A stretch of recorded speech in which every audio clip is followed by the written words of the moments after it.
semuanya, kembali lagi bersama aku. Video kali ini aku mau membahas mengenai bedak. Jadi di sini tuh aku punya dua bedak yang berbeda sekali, formulasi, konsistensi, fungsi, terus juga dari packagingnya sudah berbeda. Jadi aku punya dua produk Emina dan juga Pixi. Jadi yang Emina ini adalah loose powder atau bedak tabur. Yang ini adalah bedak padat atau two way cake. Nah, di video kali ini aku mau membahas perbedaan-perbedaan dari kedua produk ini. Jadi, apa sih perbedaan bedak tabur dengan bedak padat gitu ya, yang akan kita bahas kali ini. Kita lihat dulu dari kemasannya saja sudah berbeda. Kalau yang bedak padat ini dia lebih compact dan didesain dengan sedemikian rupa supaya bisa menempatkan bedak padat seperti ini ya. Nah, kalau si bedak taburnya dia dikemas dengan tube kayak gini, ada potnya gitu untuk bedak tabur. Tuh ada tutupnya, biasanya udah dapat spons dan juga di dalamnya ada lubangnya gitu buat mengeluarkan produknya. Kalau kita lihat dari packaging, sebenarnya bedak tabur itu banyak banget model-model packagingnya. Kalau untuk dijelasin satu-satu agak panjang gitu ya. Jadi ini salah satu contoh pot yang digunakan untuk bedak tabur. Nah, kalau untuk bedak padat dia nyaris bisa ya kelihatan kalau misalnya kita mau beli, oh dia bentukannya padat, oke ini bedak padat gitu. Nah, kalau dilihat dari bentukan produknya, jadi kalau ini udah ketahuan kalau ini bedak tabur karena dia bentuknya butiran-butiran halus kayak gini. Nah, kalau ini bedak padat yang benar-benar padat banget ditaruh di tempat kayak gini. Nah, ya, perbedaan yang harus banget kalian ketahui antara bedak tabur dengan bedak padat. Jadi kalau bedak tabur ini pure bedak, ya emang bedak itu teksturnya tuh sebenarnya aslinya powder kayak gini gitu loh. Powder itu bedak tabur gitu. Nah, kalau bedak padat ini adalah bedak tabur yang dipadatkan, ya sudah dicampur sama foundation, sama minyak kayak gitu. Makanya dia formulasinya dia lebih ada coveragenya ketimbang si bedak tabur yang coveragenya tuh lebih natural, lebih sheer dan juga lebih ringan. Dipakainya, dilihatnya juga lebih ringan. Kalau bedak padat dipakainya kelihatan lebih tebel atau lebih ada coveragenya. Jadi kalau misalnya kalian pakainya terlalu berlebihan, dia akan cakey karena di dalamnya sudah ada foundationnya.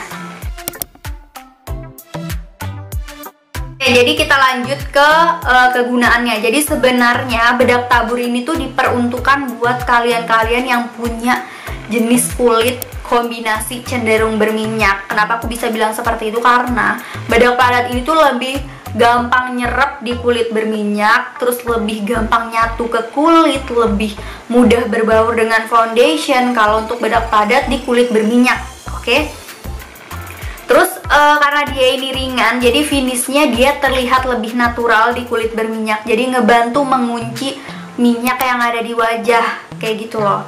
Nah, kalau bedak padat dipakai di kulit berminyak, dia akan terlihat lebih cakey karena emang dasarnya kulit berminyak itu sudah lembab, terus sudah kena foundation, sudah ada coveragenya kan dari si foundation. Terus kalian timpalah dengan bedak yang ada kandungan foundation, itu akan semakin mempertebal complexion kalian dan akhirnya cakey dan terlihat kayak nggak natural gitu, jadinya tebel banget gitu, jadi kayak nggak bagus gitu kan.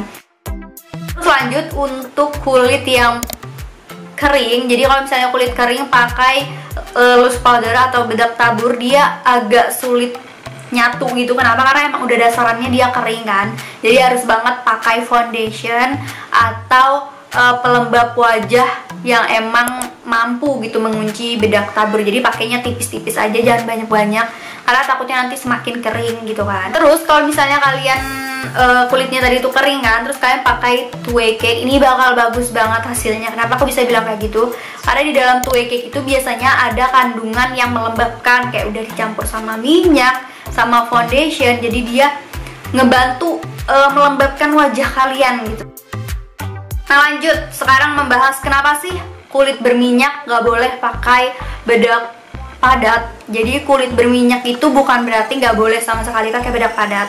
Jadi cara pakainya aja yang dipertimbangkan lagi, atau cara pakainya yang harus diperhatikan lagi. Jadi kalau untuk kulit berminyak itu cara pakainya tipis-tipis aja. Jadi kalau kulit berminyak itu bedak padat bukan dijadikan finishing powder, tapi lebih yang kayak dipakai tunggal gitu loh. Jadi misalnya kalian nggak pakai foundation tapi kalian pengen kelihatan make up nih, ya udah kalian tinggal pakai aja bedak padat. Nah kalau untuk tipe kulit kering juga sama ya kayak kulit berminyak, bukan berarti nggak boleh banget gitu pakai bedak tabur, masih boleh, tapi cara pakainya tipis-tipis aja. Supaya apa? Supaya hasil makeupnya terlihat lebih natural dan lebih flawless gitu. Jadi biasanya ada tuh yang komen kan, itu makeupnya gimana kalau bisa terlihat lebih flawless gitu, padahal pakai bedak padat, terus pakai bedak taburnya banyak, kok bisa nggak dempul atau nggak ngekrek. Itu tuh sebenarnya rahasianya ada di skincare ya kan. Pokoknya skincare itu penting untuk melembabkan wajah aja dulu gitu. Kalau wajahnya itu udah bagus banget, udah lembab banget, hasil makeupnya aku yakin pasti mulus, flawless, bagus banget gitu aja sih. Jadi sekarang aku mau kasih sedikit tips mengenai makeup ya. Jadi kalau misalnya kalian bikin complexion atau bermakeup gitu, terus mau finishing makeup kalian gitu pakai bedak apa sih yang harus kalian pakai, atau bedak apa sih yang harus kalian pilih? Jadi aku saranin kalau finishing makeup itu kalian pilih bedak tabur aja, mau kulitnya berminyak atau kering. Menurutku ini dua-duanya harus banget pakai bedak tabur. Kenapa? Karena bedak tabur kan lebih ringan dan lebih natural finishnya, jadi nggak makin ngedempul gitu kan kalau buat finishing. Jadi finishing itu tujuannya supaya hasil makeupnya lebih ngunci, lebih halus. Dan ya itu dia secara garis besar perbedaan-perbedaan dan juga kegunaan dari bedak tabur dan bedak padat yang harus kalian ketahui. Sebenarnya banyak banget kalau kita bahas secara detail, cuma kalau misalnya kita bahas secara detail kayaknya bakal panjang banget ya kan. Jadi aku udah ngasih tahu inti-intinya aja perbedaan yang harus kalian ketahui gitu. Next time aku bakal kayak mempraktekin cara pakai bedak padat buat kulit berminyak, cara pakai bedak tabur buat kulit berminyak. Kayaknya bisa sih ya di sharing, karena hasilnya bakal cakep banget di muka kalian. Dan ya kita sudahi saja video kali ini. Semoga video kali ini bisa memberikan info lebih buat kalian dan bisa membantu kalian kalau kalian lagi belajar makeup. Aku ucapin terima kasih banyak sudah menonton video ini sampai selesai dan sudah mengikuti aku sampai saat ini. Bye guys, dan sampai ketemu di video selanjutnya.